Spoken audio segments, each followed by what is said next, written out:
सबसे पहले आप सबको मेरी प्यार भरी नमस्कार।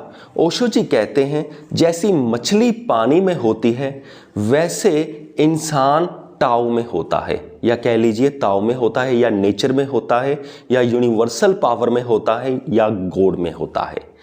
एक बार क्या होता है, एक मछली होती है तो वो बहुत सुनती है कि ओशियन, एक सागर ऐसा होता है, एक सागर वैसा होता है। ये एक एग्जाम्पल बता रहा हूँ, एक स्टोरी बता रहा हूँ पहली लाइन को एक्सप्लेन करने के लिए। तो वो एक ओशियन में रहती है मछली, और वो कहीं से पढ़ती है कि मुझे ओशियन से मिलना है, मुझे ओशियन देखना है, मुझे ओशियन को यानी कि सागर को टेस्ट करना है। वो बुक्स में पढ़ती है कि ओशन ऐसा होता है, ओशन वैसा होता है। वो बहुत ज़्यादा इंप्रेस हो चुकी होती है और उसके अंदर बहुत ही ज़्यादा क्यूरियोसिटी जाग जाती है कि मुझे अब ओशन से मिलना ही मिलना है। तो ओशियन कहाँ है ये तो उसे पता नहीं चलता, क्योंकि अब तो उसे ओशियन यानी कि सागर के रहने में आदत ही इतनी हो चुकी थी कि अब उसे पता ही नहीं चलता था कि सागर यही है जहाँ पर मैं रह रही हूँ। पर अब उसे इसका पता नहीं था, तो वो कहाँ जाती है, वो मछलियों में से गुरुओं को ढूंढती है, यानी कि मछली गुरु को ढूंढती है, यानी कि जो ऐसी मछली जो सियानी मानी जाती है। तो वो उस मछली गुरु के पास जाती है और मछली गुरु से पूछती है, ये है मछली या मछली गुरु, ये इससे पूछती है कि मुझे सागर को मिलना है, मैं कैसे मिलूं? तो मछली गुरु कहती है, सागर को मिलना कोई आसान नहीं है, ये तो बहुत दूर है, इसे मिलने के लिए बहुत मेहनत करनी पड़ती है। तो ये मछली कहती है ठीक है, ये इसे सुनकर चली जाती है। तो इसे कुछ क्लैरिटी नहीं होती कि इसने कहा गया है भी इसने रास्ता नहीं बताया। तो वो किसी और मछली गुरु के पास जाती है। जब कोई दूसरा मछली गुरु उसके सामने आ जाता है तो वो यही सवाल पूछती है कि मैं सागर से कैसे मिल सकती हूँ। तब ये मछली गुरु कहती है, सागर से मिलने के लिए तुझे बहुत योगासन करने पड़ेंगे, तुझे ऐसे बैठना पड़ेगा, ऐसे खड़ा होना पड़ेगा, तुझे ये सब क्रियाएं करनी पड़ेगी।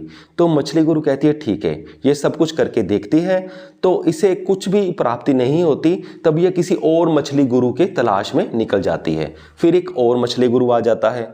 तो ये मछली गुरु इस मछली को कहता है कि तुझे मंत्रों का जाप करना पड़ेगा, तुझे 2 घंटे सुबह 2 घंटे शाम को ये मंत्र जपने पड़ेंगे, उसके बाद ही तुम सागर से मिल पाओगे।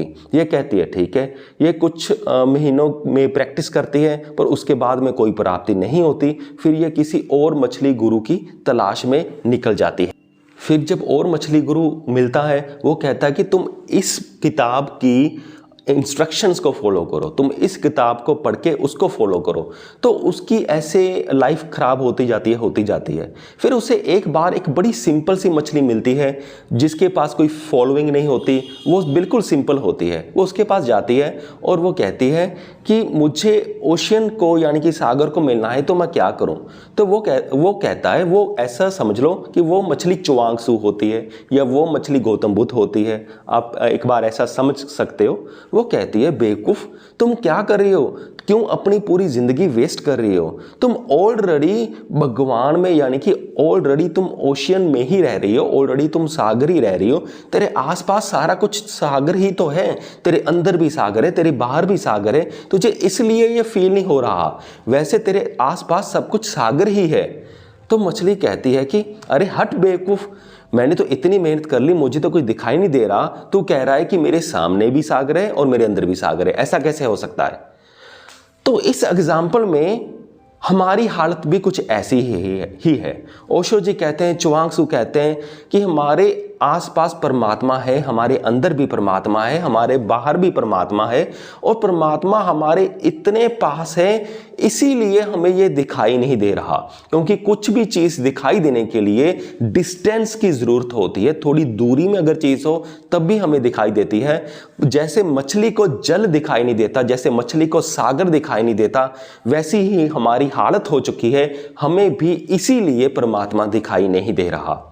मुझे पूरी उम्मीद है कि आप सबको ये वीडियो समझ में आ गया होगा। इस वीडियो के डिस्क्रिप्शन बॉक्स में मैं अच्छी स्पिरिचुअल बुक्स के लिंक्स डाल दूंगा, आप उन्हें क्लिक करके खरीदना ना भूलिएगा। इस वीडियो को देखने के लिए आपका बहुत बहुत धन्यवाद।